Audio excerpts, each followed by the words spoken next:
Bonjour à tous et bienvenue pour l'épisode 5. Alors, je sais qu'on est sur la rentrée, donc au lieu de parler de grande gloire de certains soldats, qu'ils soient français ou américains, là je vais faire tout le contraire, je vais parler d'un navire américain qui vient de Norfolk, qui s'appelle l'USS William D. Porter, qui va enchaîner boulette sur boulette. Donc on est dans les années 40, donc les États-Unis qui sont en guerre contre l'Allemagne, sommes bien avant le débarquement. Et ce bateau va être impliqué dans des escortes présidentielles, dans les bases en Alaska, et surtout la bataille de Okinawa de 45 au Japon.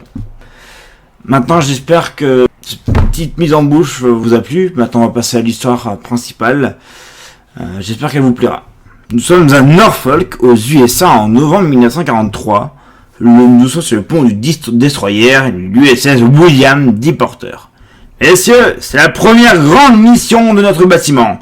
Escorter le navire du président Roosevelt lui-même jusqu'en Afrique. Alors je ne veux pas la moindre erreur, compris? Allons, en route! USS William D. Porter, le destroyer de tous les dangers. Il parle bien, capitaine. Allez, je nous sors du port. Bon, qu'est-ce qui se passe ici? Oh non, mais c'est les autres, là. Ils m'ont serré. Du coup, je crois que j'ai un peu percuté les navires d'à côté. Ah, bravo, Michel. À peine sorti du port et vous avez déjà percuté 2 navires alliés. Bonjour les dégâts. Et bonjour l'exemple, surtout. Oh, l'autre. Ça arrive, mon capitaine. Bon, revenez les restes de la flotte en espérant qu'ils ne remarquent rien. Tchou-tchou. Mais ça ne fait que commencer. La flotte américaine entreprend sa traversée de l'Atlantique.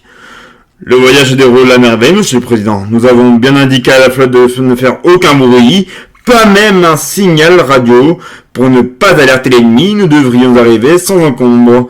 Boum! Michel! J'ai glissé, chef! Le William D. Porter vient de faire sauter une charge anti-sous-marine par accident. Ça a dû s'entendre à des kilomètres. Vous êtes sûr que ces gens sont en ma sécurité?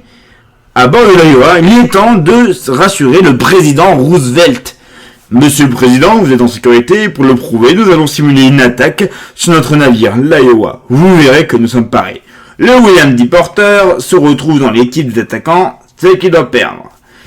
Bien, simulez un tir de torpille sur l'USS Iowa. Tube numéro 1, feu, clic. Tube 2, feu, clic. Tube 3, feu, clic. Tube 4, feu, clic. Capitaine, je crois que nous venons vraiment de tirer une torpille. Quoi? Michel! Ah, mais on m'avait pas dit de retirer les torpilles aussi! Vous allez voir, ça va encore être de ma faute. Vite, signalez à l'Iowa qu'on a tiré une torpille par erreur et de la virer! Que dit Porter? On vous soutient? Comprends pas. Chef, vous allez rire, je m'ai trompé. Il fallait dire quoi déjà? Commandant, le porteur vient de briser les silences radio. Ils disent, je cite, désolé, urgent, on vient de vous tirer une torpille dans la gueule par erreur. Ils ajoutent, oups, lol. Prévenu, l'Iowa esquive la torpille, mais bon, ça fait pas sérieux. Suite à l'envoi de cette torpille en direction du président, l'équipage est convoqué pour une petite inspection. Messieurs, on m'a demandé de déterminer si vous étiez des espions nazis ou juste de gros cons. Les résultats sont tombés. Vous n'êtes pas nazis. Ne sachant qu'en faire, on envoie le William D. Porter en Alaska pour se faire oublier. Mais une nuit chez le commandant de la base et boum! Mais un fou! Mon jardin! Commandant, apparemment tu as indiqué du William D. Porter! M'étonne pas. Non, mais on s'ennuyait ici! Alors on a organisé une petite fête à bord, et là, une fille me dit, Michel, je m'appelle Michel, même pas qu'à de tir au canon. Alors moi, on décide d'envoyer le William D. Porter pour des missions d'escorte face aux Japonais. Des fois qu'ils veulent bien le couler. Informez le convoi allié que le William D. Porter est au point de rendez-vous pour escorte. La la la la. Ils viennent de répondre. Le porteur? Vous ne nous tirez pas dessus, hein? Je suis fatigué. Le porteur défend les navires contre les attaques des avions japonais. Banzai, banzai ici. Cessez le feu, cessez le feu. Évidemment, il arrive encore à se planter. Capitaine, l'USS Luz demande pourquoi on lui tire dessus comme du gros blaireau. Michel! Oh, ça va quoi? Il vaut les basses, kamikaze! Et puis finalement, le 10 juin 1945, au large d'Okinawa, Bandai! Un kamikaze! Mais, oh! On dirait qu'il pique droit vers le William D. Porter! Ah oui, trop bien! Allez, japonais, allez! Tu peux le faire, vas-y! Oh, les bâtards! Le japonais coule le porteur, sans tuer un seul membre d'équipage. Quelle chance, pas la mort! Dites, on peut nous filer un nouveau navire? Hein? Allez, hop là, ça c'est fait. Finalement, la marine américaine préféra arrêter les frais et oublier toute cette sombre histoire. D'autres navires Lander flottent, mais c'est une autre histoire, et oui, tout est vrai. L'USS William D. Porter, la comédie navale. Si le Willy D, comme il était surnommé, est plus connu pour ses bourdes que pour ses succès, il faut tout de même reconnaître que l'équipage ne manquait pas de talent.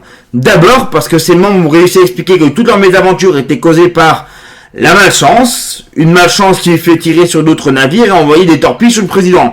Mais une malchance quand même, alors que la chance, ils en avaient. Si vous vous demandez comment le navire peut être coulé sans essuyer aucune perte, voici comment tout s'est passé lors du naufrage. Le kamikaze japonais a bel et bien été touché par les défenses du porteur et a coulé sous le navire avant d'exploser, ce qui a causé une fissure trop grande pour être réparée, mais trop petite pour provoquer un naufrage rapide. Le porteur a donc pu être évacué dans son intégralité avec l'aide des bâtiments alentours, sans qu'aucun marin ne disparaisse dans l'affaire. Par contre, ensuite, ils se sont fait discrets, tant il ne faisait pas bon de se vanter d'avoir été un membre de l'équipage qui avait tiré sur Roosevelt par erreur. Même si certains d'entre eux continuèrent leur carrière dans la marine et terminèrent même assez haut dans la hiérarchie. Mais c'est une autre histoire. Et voilà, c'est tout pour l'épisode 5 des Podcast Story. J'espère que ça vous a plu. Je voulais faire un peu plus une histoire un peu plus humoristique. J'espère que cette histoire vous aura plu. Et à la prochaine, au mois prochain, pour un prochain épisode.